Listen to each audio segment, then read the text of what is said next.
Eh bien nous, on va le prendre dès maintenant, le grand large, avec la dernière étape d'un très beau voyage qui nous a emmenés toute la semaine dans les îles bretonnes pour saliver avec Elisabeth Tran et son équipe autour de quelques bons plats du terroir avec des chefs passionnés.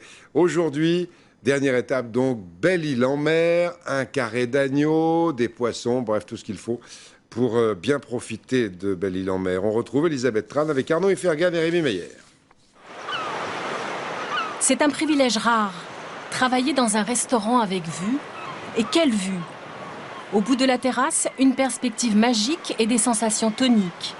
Le visage fouetté par le vent, il faut humer l'air saturé d'iode en écoutant claquer les vagues.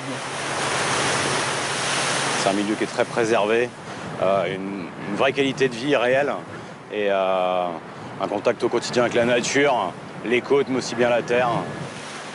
À Belle-Île, la bien nommée, le port de Sauzon s'anime chaque jour en fin d'après-midi. Là, ça vous fait 15 euros. Même si l'activité a diminué, le retour de pêche permet de s'approvisionner en matières premières pour mitonner de petites œuvres d'art. Et si la mer n'est jamais bien loin, les produits de la terre ne sont pas en reste. Les chefs travaillent très volontiers la viande locale.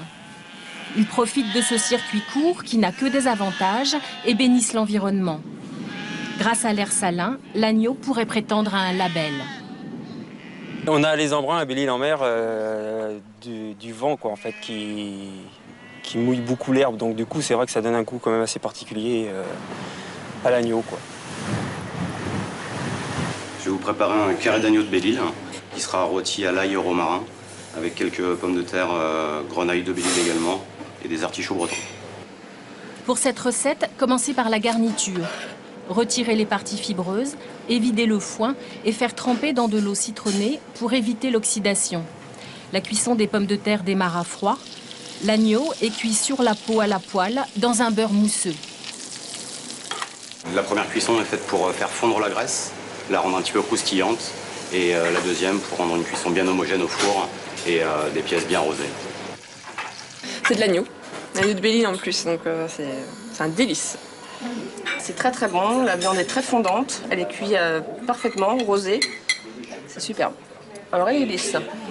C'est pour ça qu'on aime bien venir manger ici le midi parce que on a la vue, on a le petit plus, en plus c'est les produits de Belle-Île, donc c'est très très bon. Le poisson à Belle-Île est absolument délicieux.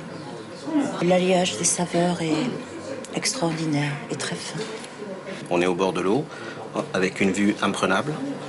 Si on ne mange pas du poisson qui vient de la mer, c'est pas la peine de venir à Belle-Île. Deux mariages surprenants, tartare de bœuf et huîtres de Quiberon, ou palourde et carré de porc fermier. Il y a un mélange de saveurs, acidulé, fondant. Il y a beaucoup de poésie dans ce plat. Voilà. La poésie en vers rime avec dessert. Le baba au rhum vieux a fait plus d'un envieux. Le Paris-Brest, fraises, framboises et chocolat blanc reste un grand souvenir pour tous les gourmands. Et restera un grand souvenir pour nous en attendant de déguster vraiment vivement la prochaine série. En tout cas, cette série d'Elisabeth Tran sur la cuisine des îles bretonnes à revoir et à déguster sans aucune modération sur le site internet du journal de 13h.